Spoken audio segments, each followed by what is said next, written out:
ይህ ቃል ዋርዶች ይቀይሩሻል። እኔ ግን ማንነቴ እየጠፋ ይመስል በጣም ፈርቻለሁ።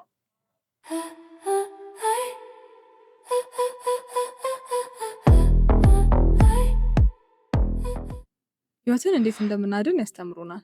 ነገር ግን መከራን እንዴት እንደምንቋቋም ወይንም ደግሞ በየቀኑ የምናያቸውን አሳዛኝ አስፈሪ ነገሮች እንዴት ተቋቁመን አልፈን መቀጠል እንደምንችል ግን አያስተምሩንም ወይንም አይነግሩንም።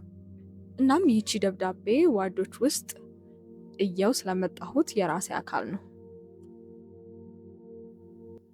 አስታውሳለሁ ወደ ክሊኒካል ስገባ መጀመሪያ የጀመርኩበት አታችመንት ኢንተርናል ሜዲሲን ወይንም የውስጥ ደዌ ነበር እና በጣም ከባድ ነበረ። ማለት በየቀኑ ክለርክ ያደረግኳቸውን የራሴ ሂስትሪያቸውን የወሰድኳቸው ፔሸንቶች አንዱ ሌላኛውን እየተከተለ ይሞት ነበረ እና በቃ ፐርፐዜን ሁሉ ማለት እኔ ራሴን የማይበትን መንገድ ሁላ በጣም እንድቀይር ያደረገኝ ፓት ነበር እና በየቀኑ ያንን ሞት ማየት በጣም ያደነዝዛል፣ በጣም ያደክማል እና ህይወቴን ሙሉ ይዤ የመጣሁትን የኢምፐቲ ስፒሪት ወይንም ከሚያዘን ጋር ማዘን ከሚደሰት ጋር መደሰት የሚለውን አይዲዮሎጂ ሙሉ ለሙሉ ነበር ሻተር ያደረገብኝ እና ላለመሰበር ስል ላለመጎዳት ስል አርመር ወይንም ደግሞ ራሴን የምከላከልበትን የራሴን የሆነ ሺልድ ለራሴ ሰራሁለት ማለት ነው። ስለዚህ እኔ ጠንካራ ነኝ፣ whatever things come to my way የትኛውም ትራውማ ቢሆን ይችላል ሰርቫይቭ አድርጌ እወጣለሁ ወደሚል ሜንታሊቲ ውስጥ ገባው ማለት ነው። ግን እዚያ ወደ መጨረሻ አታችመንት ወደ ሆነው ወደ OBGYN ወይንም የማህፀንና ጽንስ ክፍል ገባን ማለት ነው እና በሞትን በማየት የገነባሁት ያ ጠንካራ ስብዕና ማለት 3 አታችመንት ሙሉ ላስት ያደረገኝ ያ ጠንካራ ስብዕና በአንድ ጊዜ ነበር ሻተር ሲደረግ ማለት በአንድ ጊዜ ነበር ስብርብሩ ሲወጣ ያየሁትና ሞት ያላሸነፈኝን አንዲት ሴት ግን በተፈጥሯዊ መንገድ ስትወልድ ማየት ሙሉ ለሙሉ ሰባበረኝ ማለት ነው። እና አስታውሳለሁ ለመጀመሪያ ጊዜ እናት ስትወልድ ያየሁበትን በትክክለኛ መንገድ በኖርማል መንገድ ማለት ነው እና በቃ ልጁ በደም ተላውሶ ምናምን በቃ በጣም ገና ጥሬ ነው ምናምን እና አልቻልኩም። እውነት ማለት እኔ ብዙ ነገር አይቻለሁ ብዬ አስባለሁ በህይወቴ ላይ እና I used to think that I am strong ግን በቃ ከዛ ኢንሲደንት በኋላ አልቻልኩም እና ከዛ ሮቴሽን በኋላ ለቀናት፣ ለሳምንታት፣ ለብዙ ጊዜያት በጣም የሚያስጠላ ድሪም አይ ነበረ ናይት ሜርስ በሉት እና ባንኝ ይነሳ ነበር ምናምን እዛ ዋርድ ውስጥ የማየው ሊትራሊ እኔ ላይ ሀፕን ሲያደርግ ምናምን አይ ነበረ እና በቃ የእናቶቹን ጩኸት እረፍት ማጣት ምናምን ዋርድ ውስጥ የማየው ሁሉ እረፍት ይነሳኝ ነበር ማለት ነው እዛ አታችመንት ላይ and nobody knew ማለት ነው። እናም በማግስቱ ጠዋት ላይ as if nothing has happened ምንም ሰፈር እንዳላደረግኩ ምንም ውስጤ እንዳልገባ የእናቶቹ ህመም የማየው ነገር ምንም እንዳልጎዳኝ ወደ ሆስፒታል መመለስ ስለነበረብኝ እመለስ ነበርና በጣም ከባድ ጊዜ ነበር እና ማንም አስቀድሞ ይሄ ትምህርት አይምሮሽን ይፈትነዋል ብሎ አያስጠነቅቅሽም። ከኛ በፊት የነበሩት ሲኒየሮች ሲነግሩን ከኛ ቀድመው ይገቡ ማለት ነው ምን ያህል ፈተናዎቹ ከባድ እንደሆኑ ሊነግሩን ይችላሉ። ግን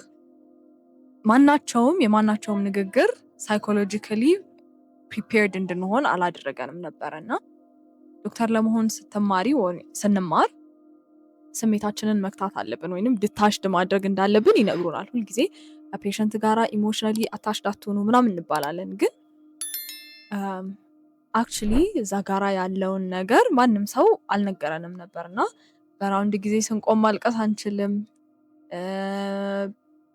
ስለ ፋይሉን ይዘን የፔሸንት ፋይል ይዘን ስለማናውቀው በሽታ ስናጠና ለራሱ መፍራት አንችልም። ብዙ ያላወራሻቸው ወይንም ያልተናገርሻቸውና ታምቀው የሚቀሩ ስሜቶች በውስጥሽ ይኖራሉ ማለት ነውና የሆነ ቀን ወደ እውነተኛ ህይወትሽ ስትመለሺ ከቤተሰብሽ ጋር ከጓደኞችሽ ጋር ወይንም ከሚያውቁሽ ሰዎች ጋራ ቁጭ ብለሽ ማውራት የማትችያቸው ብዙ ነገሮች እንዳሉ ይሰማሻል። ብዙ ነገሮች እንዳሉ ታውቂያለሽ ማለት ነው እና ነገሮች እንደ ድሮ ስሜት አይሰጡሽ ይሆናል። ስሜት መስጠት ሊያቆሙ ይችላሉ። ለምሳሌ ቤተሰቦችሽ በፊልም እያለቀሱ ምናምን ከሆነና ዞር ብለው አንቺን ሲመለከቱ if you're acting normal እቺ ልጅ ጤነኛ አይደለችም ይባላል። ግን አንቺ ሪል ላይፍ ላይ ወይንም እኛ ሪል ላይፍ ላይ የምናየው በጣም ብዙ ነገሮች አሉና ኢሞሽናችን በጣም ሰንሰታይዝድ ሆኖ መጨረሻ ላይ ዲሰንሰታይዝድ አድርጓታል ማለት ነው ራሱን። እና ድሮ የሚያስደስትሽ ነገር አሁን ደስታ ላይ ሰጥሽ ይችላል። ድሮ የሚያሳዝንሽ ነገር አሁን ላያሳዝንሽ ይችላል። እና በጣም ብዙ የኢሞሽናል ሮለር ኮስተር የሆኑ ነገሮች ይኖራሉ ማለት ነው። እናም ወይኔ ድሮ እኮ በጣም ሩሩ ሰው ነበርኩ፣ በጣም አዛኝ ነበርኩኝ፣ አሁን ግን በቃ ወደ ማሽንነት ተቀየርኩ ወደሚል አስተሳሰብ እንመጣለን። በቃ ተቀየርኩኝ ማለት ነው፣ ለሰው አላዝንም ወደሚል አስተሳሰብ እንመጣለን ማለት ነው። እናም በአይናችን ያየነው ነገር ትራውማ ጥሎብን ይሄዳል ወይንም ጠባሳ ጥሎብን ይሄዳል ማለት ነው። ይህንን ቪዲዮ የምሰራው እናንተም እንደዚህ አጋጥሟችሁ ከሆነ ፈርታችሁ ምናምን የሸሻችሁበት ጊዜ ከነበረ ተስፋ እንድትቆርጡ አይደለም።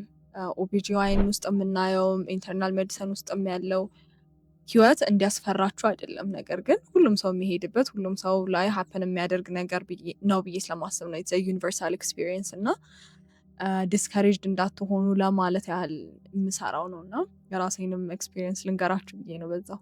እናም ኢሞሽናሊ አታችድ አትሆኑ፣ ኢሞሽናሊ አታችድ መሆን ጥሩ አይደለም ምናምን ለሚሉት ለአንዳንድ ሰዎችም ምላሽ እንዲሆን ነው።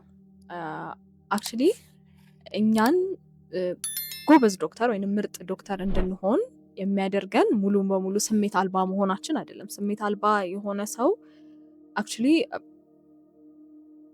የኔን እኔ ያለሁበት ማለት እኔ ዶክተሬ ከሚያክመኝ ይልቅ እኔ ያለሁበትን ስሜት፣ እኔ ያለሁበት ቦታ፣ እኔ ያለሁበት ህመም አክቹሊ ፊል ቢያደርገው ይሻላል ስትል አንድ ጊዜ ሰማዋት እና የሆነችን ሴት ስሜት አልባ ዶክተር ለእኔ ምርጥ ዶክተር ነው ብዬ አላስብም፣ ደሞም አይደለም። እና ስሜት አልባ ማሽን እንድንሆን ሳይሆን ይልቁንም ያየነውን ስቃይ ተረድተነው በውስጣችን ያለውን ሰብአዊነትም ተጠብቀን ማከም ብንችል አይገስ በስት ዶክተርስ እንሆናለን ብዬ አስባለሁ። እና አሁን ላይም ፕሮብለማቲክ እየሆነ ያለው በእኛ ሀገር ብዙ ጊዜ ኤምፓቲ ከሌለን ማለትም ሰዎች ህመም ውስጥ ስናያቸው ለነሱ ህመም ውስጥ ካለው ሰው ጋራ አብረን መታመም ካቃተን ኮምፓሽን ማናሳይ ከሆነ ምናልባት አዘ ፊልድም ሊከብደን ይችላል እንደ ሰውና ያ we go through a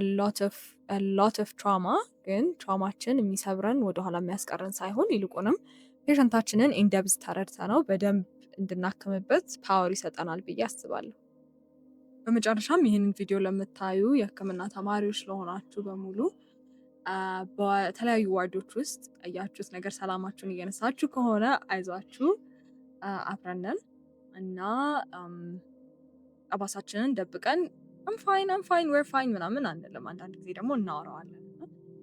if you want to talk about your trauma ኮሜንት ላይ ጻፉት፣ እናወራበታለን። እኔም ሀፕን ካደረገብኝ የኔም ኤክስፒሪየንስ ሼር አደርጋችኋለሁ ማለት ነው። እስከዛሬ ድረስ ዋርድ ውስጥ ያያችሁትና እስካሁን ድረስ ከአይምሯችሁ አልጠፋ ያላችሁ አንድ ኤክስፒሪየንስ አላችሁ ኮሜንት ላይ ጻፉት እና እናወራበታለን። እስከ ቀጣዩ ደብዳቤ ድረስ ዲር ቃል